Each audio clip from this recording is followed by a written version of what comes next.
Imole Anire. So don't take a smile away. Only all about the rest. From today your wedding day. Orukati Donna. Di olólùfẹ́ kò sẹ́ni tó lè yàn yín títí láí. Yes! And guess what? I'm sitting here having fun in-house. My name is Neji. When I'm asked about me, to talk about me, about my contribution, about the things I've done, it's always very difficult for me because I don't know how to blow my trumpet, you know. So I'll just tell you in simple terms that I'm an artist, I'm a musician, I'm a songwriter, a singer. I've been around for a while, creating my art. Since the 80s, I've been on this path because it is a calling for me. Yeah, I mean, when I started like every young and upcoming artist, trying to find their footing, trying to find a direction, trying to find their sound, their own music, trying to bring out that thing that is unique about them. So that's how I started like every other person. So in the beginning, I used to sing lots of radio jingles. So my voice used to be quite popular on the radio at some point in Nigeria. He used to be so popular that, in fact, a friend of mine chided me and said, "Do you know that if you release an album now, it's not going to sell?" I said, "What do you mean?" He said, "Because your voice is already so very popular on radio. You know, you hear me on commercials from First Bank to political commercials for MK Abiola'S on the match again. You know, you hear me on commercials for finance houses, you know, for breweries, for Dunlop tubeless tire, for lots of other politicians." So my voice used to be quite popular before I recorded my very first album in 1991. So that was where my journey professionally, I would say, in my bid to get my own music across to people. And that was when it started in 1991 when I released my very first album. Thank you, sir. Before we come down from 1991 downwards, if you want to like put your career together in terms of how long it has spanned, how many years would you say today your career has spanned? Well, I will not be able to tell you exactly how many years, you know, because it's difficult to tell when a man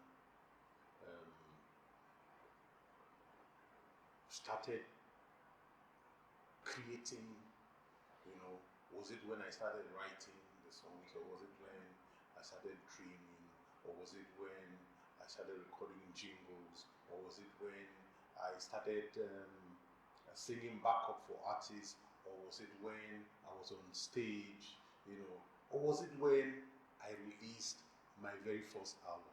Well, if we take it from when I released my very first album, then that might be neater. From 1991 to now, if you do the arithmetic, plus and minus, you understand how many years, you know, I've been professionally on this journey. Okay, quite a story. Let's now say, okay, from 1991, what was the title of your first album, sir? My very first album was called Captain. Okay.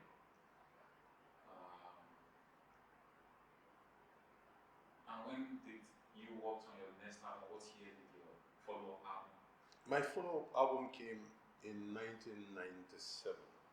That was actually the album that brought me into limelight because he had one of my biggest songs titled Mr. Fantastic. You know, so that was what brought me eventually to limelight. In 1991, yes, I had a good album, but the recording company at that time, it was an international recording company, it was called EMI. They were not ready for um, my kind of sound. Yeah, even though they released me, but they were more committed to promoting reggae music at that time because reggae music was big in Nigeria. You know, so my album Captain did not get enough attention from them. You know, so but it took me a while after that to do a follow up, which was released under GMI. Yeah, so Mr. Fantastic thankfully became a household song. Okay, thank you very much, sir. Yeah, we can actually see. So when you did the song on that album, Mr. Fantastic, because for my own generation, my own era, I think it is the subsequent album after that album that we begin to. But for the oldies, they would remember this very time. But I could also recall this very song. So when you released this album and you got that single and it was out there and it became that sensation, how was the experience like for you, sir? Well, I guess it's the same feeling that anyone who has put in a lot of work into their craft, into their art, and eventually they get it out there and people love it. It's the same feeling. It's a feeling of, oh yeah, this time I got it right. Yeah, everybody's singing my song. Yeah, I'm now recognized by my song. You know, yeah, it means I'm on the right path. I'm doing something right. Yeah, I'm affecting people. Yeah, people are dancing my song at parties. You know, so it's a feeling um, of elation, a feeling of satisfaction that yes, at least you've done something worthwhile. You know, um, that's a feeling that comes with that kind of success. That yeah, you're not just wasting your time, you're actually impacting, you know, with your sound. People are now connecting, relating with the sound you've created out of nothing. This came and it has become a part of people's lives. So you get that feeling of yeah, the satisfaction. Okay, before we leave this very album you did, I'm trying to fathom, during that era, during that time, just like what you said, I think even at that point in time as well, I think the reggae and partly hip hop was beginning to surge in our industry, if I could recall. Reggae was already big at that time. Yes. Reggae was already big at that time. Hip hip hop wasn't. Yeah, but Yes. it was actually gradually coming up. That it was just coming up because before around that time we had artists that were doing very well. That was when we had Lagbaja. Okay.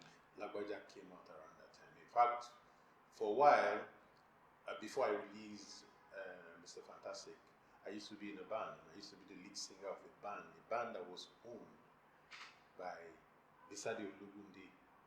That is a band that eventually started backing Lagbaja when Lagbaja came out. You understand?